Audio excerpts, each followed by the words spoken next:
Buhay po, mabuhay, and magandang tanghali po sa lahat na nandito, to our bosses from GMA, to mga influencers natin, and to the media people po and press. Welcome po sa Grand Press Conference ng Pulang Araw. Thank you for coming. Bago ang lahat, bago natin puntahan ng mga katanungan ng press at ng mga kaibigan natin sa internet, gusto ko muna kayo kumustahin dahil ilang linggo na lang ay mapapanood na natin ang Pulang Araw. Ngayon, pwede niyo ba kaming dalhin sa sandali na ipinakilala sa inyo ang proyektong ito? Okay na, huwag kayo ma-pressure, nape-pressure din ako eh. Mga iba naman, di ba?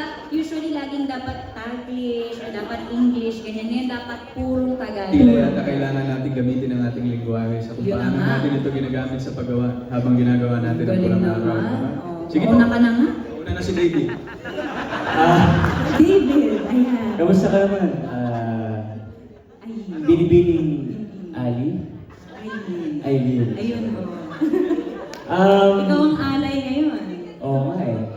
Ang unang beses kong natuklasan ang itong proyektong ito ay noong ginagawa pa lamang namin yung Maria Clara Ibarra. Oo, so during that point, they mentioned na may chance nga daw na, ay sorry, Tagalog nga pala. Noong mga panahong iyon, naibigkas nila sa akin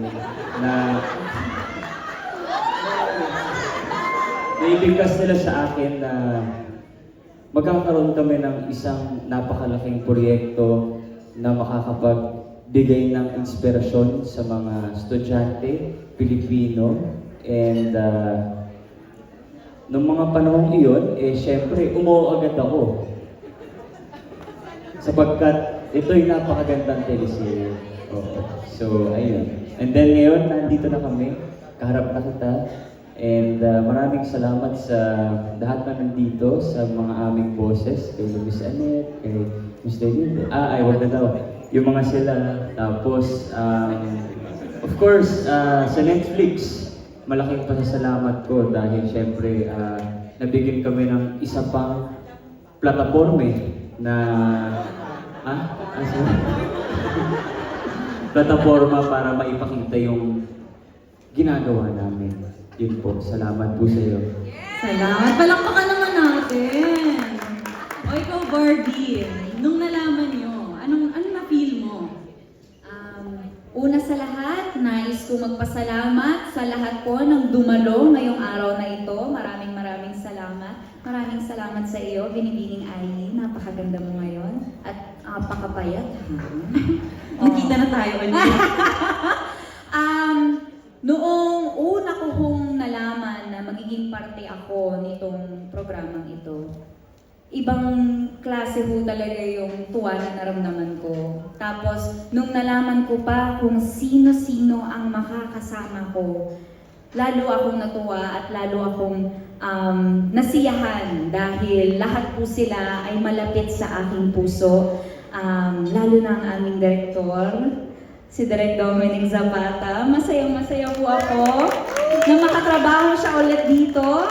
At sobrang gaan kung ano ang ikinagbigat po ng story at ng material namin. Yun ang ikinagaan ng buong produksyon at kada kami ay nagtitaping dahil po yan kay Direk Dom. At syempre sa aming lahat. At gusto ko rin po magpasalamat sa tiwala at suporta na binibigay ng Netflix dahil ito po ang unang-unang partnership ng Netflix at GMA. Kaya maraming salamat po. Katunayan yan, ang programa po natin Pulang Araw ay una nating mapapanood sa Netflix. Kaya maraming salamat. Salamat, Barbie. Ngayon, Alden at Sanya, paano naman kayo nung nalaman niyo yung proyekto? Anong naramdaman niyo? Dali niyo kami. Actually po, lingid sa kaalaman ng nakararami. Nabanggit na po ito sa akin ng aking boss na si Miss Annette. 10 taon nang nakakalipas. Yes, actually, surprisingly. Ito po yung totoo. Na ang Pulang Araw po ay matagal nang nasa baul ng konsepto ng GMA. At cut to pagkatapos ng 10 taon ay ngayon siya ulit nabigyan ng pagkakataong gawin. Na nakakatuwa at nakaka-proud na ang dami nang naging pagbabago sa storya at sa laman ng Pulang Araw. Ngunit hindi nila tinanggal ang pangalan ko sa kanilang isipan. Kaya nagpapasalamat ako sa aking, ano ba yung home network sa Tagalog? Tahanan. Sa aking tahanan na sinama pa rin po nila ang aking pangalan sa hanay ng mga artistang gaganap dito. At nagpapasalamat din ako sa Netflix sapagkat ito ang kauna-unahan na partnership. Hindi ko talaga alam yung Tagalog. Wala talaga eh. Pagkakaibigan. Pagkakaibigan. Ayan, at sa punong panulat siyempre ng aming head writer na si Miss Suzette Doctolero. Maraming Sue. At masasabi ko lamang po ay hindi po ako nagkamali sa pagtanggap sa proyektong ito dahil habang ginagawa namin ito sa aming mga nakaraan na pagtitaping, nakikita na namin yung laki at yung effort at ganda ng istorya ng Pulang Araw. Ngunit na nabigyan kami ng pagkakataon na mapanood ito at masilip ang ilan sa mga eksena naming nakunan, ay talagang lalo naming naramdaman yung pagiging excited. Hindi talaga, wala talagang Tagalog yun. At ang galak at ang aming excitement, wala talaga eh. Oo, so, diretsuhin ko na, hirap po, nahihirapan na ako. So, nung pinapanood, nasilip namin yung mga pilot scenes na nakunan namin, hindi kami makapaghintay na makita ito na nakakarami kasi I think this is the most relevant and the most important series of 2024.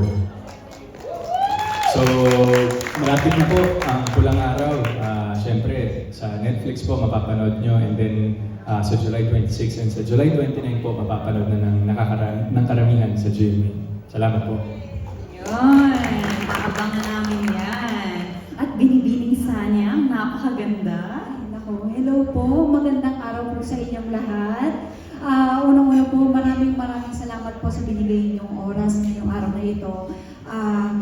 Wala na po akong hiling ngayong araw na ito kundi ma-inspire tayong lahat sa lahat ng pinaghirapan ng buong production, ng buong network natin, ng buong mga cast, lahat. Yun lamang po yung gusto ko sabihin kasi nasabi na nilang lahat eh. Pero yun nga po, balik po tayo dun sa kung bakit po ito tinanggap. Unang-una po sa lahat talagang, sino ang hindi tatanggap sa ganito kagandang proyekto? Diba? Wala. Umpisa pa lang, totoo po yung sinabi ni Barbie, Alden David, na yung samahan pa lang ng mga cast, yung director pa lang namin, napakahusay nating manunulat, Miss Suzette Doctolero. Habang kinukwento po sa akin ni Miss Suzette po ito, mismo siya po ang kasama ko, ang ka-zoom ko nung araw na binanggit sa akin itong show na to. Naiiyak na po talaga ako. At maraming salamat po sa napakaganda ninyong nilikha. Yeah, nilikha. Yeah. Tama ba nilikha? Pero yun lang po, wala pong aayaw at walang hihindi dito sa napakaganda proyekto na to. At sana po ngayong araw na to ay kayo na mismo ang magsabi, kayo na mismo ang humusga kung ano ba ang Pulang Araw. Maraming salamat po. Grabe, kinikilabutan ako dito. Na-excite na akong masilip natin ang unang kabanata. And I'm sure ang mga audience members natin sobrang excited na rin.